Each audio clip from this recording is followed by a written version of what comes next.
안녕하세요. 29% 모닝 리포트입니다. 자, 간밤에 미국 시장이요. 겉으로 보기엔 올랐네 하고 단순해 보였는데 사실 그 속을 자세히 들여다보면 정말 흥미로운 일들이 많았습니다. 마치 롤러코스터 같았달까요? 이 복잡했던 시장 흐름, 제가 지금부터 하나하나 알기 쉽게 짚어드릴게요. 네, 오늘 살펴볼 내용인데요. 먼저 미증시가 어떻게 마감했는지 전체적으로 보고요. 왜 올랐는지, 특히 어떤 주식들이 시장을 이끌었는지 알아볼 겁니다. 그리고 섹터별로는 어땠는지, 특히 반도체 쪽이 정말 재밌었거든요. 이 부분 자세히 보고요. 다른 자산시장 동향까지 짚어본 다음에 마지막에 핵심만 딱 정리해드릴게요. 그럼 바로 시작해볼까요? 자, 첫 번째 순서입니다. 어젯밤 미국 증시. 결론부터 말씀드리면 상승으로 아주 기분 좋게 마감했습니다. 보시는 것처럼 주요 4대 지수가 모두 올랐거든요. 네, 화면 보시면 아시겠지만 다우존스, 나스닥, S&P 500 그리고 중소형주 중심의 러셀 2000까지 정말 하나도 빠짐없이 모두 상승 마감했죠. 특히 다우존스는 최근에 5만 선을 뚫는 기염을 토했는데 그 좋은 분위기를 계속 이어가는 모습이고요. 시장 전반적으로 정말 따뜻한 훈풍이 불었다, 이렇게 볼 수 있겠습니다. 근데 그 중에서도 어제의 주인공은 단연 나스닥이었어요. 기술주들이 모여있는 나스닥 지수가 무려 1% 넘게 아주 강하게 오르면서 전체 시장의 상승을 이끌었다고 봐도 과언이 아닙니다. 자, 그럼 궁금하잖아요. 나스닥을 이렇게나 끌어올린 주역이 대체 누구였을까? 네, 바로 빅테크 그리고 소프트웨어 관련주들이었습니다. 사실 요즘 소프트웨어 주식들 분위기가 썩 좋지 않았어요. 왜냐하면 AI가 나오면 이제 소프트웨어 엔지니어들도 다 필요 없어지는 거 아니야? 하는 그런 우려 때문이었죠. 그런데 어제는 달랐습니다. 투자자들이 아무리 그래도 이건 좀 너무 빠진 거 아니야? 이렇게 생각한 것 같아요. 바닥이다 싶으니까 지금이 기회다 하면서 사려는 사람들이 몰려든 거죠. 이른바 반발 매수세가 아주 강하게 들어오면서 분위기가 완전히 180도 바뀌었습니다. 개별 종목으로 들어가 보면 더 드라마틱합니다. 와, 오라클 좀 보세요. 한 투자사에서 이 회사 좋다고 리포트 하나 냈는데 주가가 하루 만에 무려 10%가 넘게 폭등했어요. 정말 대단하죠? 그리고 우리에게 익숙한 마이크로소프트, 메타도 3% 넘게 올랐고요. 요즘 제일 핫한 엔비디아까지 2% 넘게 상승하면서 힘을 보탰습니다.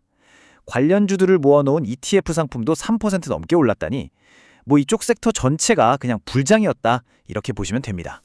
자, 그럼 개별 종목에서 눈을 조금 더 넓혀서 시장 전체적으로는 어떤 업종들이 잘 나갔는지 한번 볼까요? 역시나 예상하셨겠지만 기술주가 아주 강한 모습을 보여줬습니다.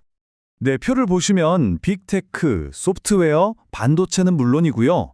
우주항공이나 리튬 같은 소위 성장주들이 시장을 주도했습니다. 그런데 딱 한 군데 소비재 섹터는 파란불이죠? 유일하게 하락하면서 다른 섹터들과는 완전히 다른 길을 가는 그런 뚜렷한 대조를 보인 하루였습니다. 자, 그런데 여기서 정말 재밌는 부분이 있어요. 바로 반도체 섹터입니다. 방금 반도체 섹터가 올랐다고 말씀드렸잖아요. 그런데 그 속을 자세히 들여다보면 정말 웃는 종목과 우는 종목이 명확하게 갈렸습니다. 네, 그 희비를 가른 키워드가 뭐였냐면 바로 AI였습니다. AI 칩을 만드는 회사들은 주가가 훨훨 날아갔는데 우리가 흔히 아는 메모리 반도체 회사들은 오히려 주춤했거든요. 같은 반도체인데도 이렇게 운명이 갈리는 이른바 차별화 장세가 아주 뚜렷하게 나타난 겁니다. AI 쪽은 그야말로 잔치집 분위기였어요. 브로드컴이랑 AMD가 나란히 4% 가까이 급등하면서 신나게 달렸고요. 반도체 장비를 만드는 어플라이드 머티리얼즈, 그리고 반도체 위탁 생산의 절대 강자죠, TSMC까지 다 같이 힘차게 올랐습니다. 그냥 AI 관련 생태계 전체가 들썩였다고 보시면 돼요. 반면에 메모리 반도체 쪽은 분위기가 정말 싸늘했습니다. 대표 주자인 마이크론이 2%나 빠졌고요. 텍사스 인스트루먼트, 인텔도 힘을 못 썼어요. 보세요. 똑같이 반도체라는 이름을 달고 있는데도 이 AI라는 키워드 하나 때문에 이렇게까지 희비가 극명하게 갈린다는 거. 이게 바로 어제 시장을 읽는 아주 중요한 포인트입니다. 좋습니다. 주식시장 이야기는 이쯤 하고요. 이제 눈을 돌려서 다른 자산 시장들은 어땠는지 한번 빠르게 훑어볼게요. 외환 시장에서는 일본 엔화가 눈에 띄게 강해졌습니다. 최근 일본 정치 상황이 좀 안정될 거라는 기대감이 생기면서 엔화 가치가 올라갔고요. 자연스럽게 그 반대편에 있는 달러는 상대적으로 약해지는 모습을 보였습니다. 원자재 시장은 좀 복잡했어요. 오르는 것과 내리는 게 막 섞여 있었는데요.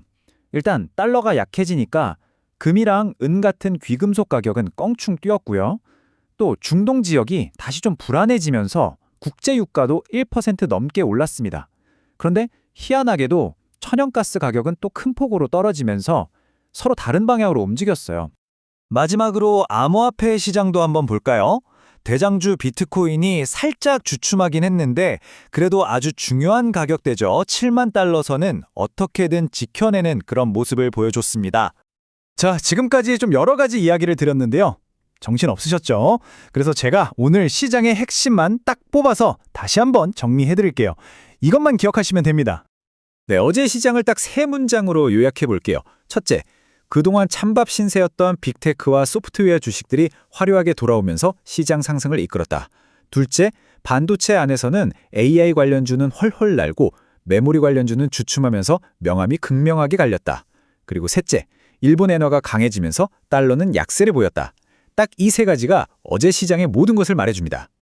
결국 어제 하루만 놓고 보면 시장의 돈이 다시 기술주 쪽으로 쏠리는 모습이거든요. 자, 그렇다면 과연 이런 흐름이 앞으로도 계속될 수 있을까요? 이 질문을 머릿속에 담아두고 시장을 지켜보시면 앞으로의 흐름을 읽는 데 더 도움이 되실 겁니다. 지금까지 29% 모닝 리포트였습니다. 좋은 하루 되세요.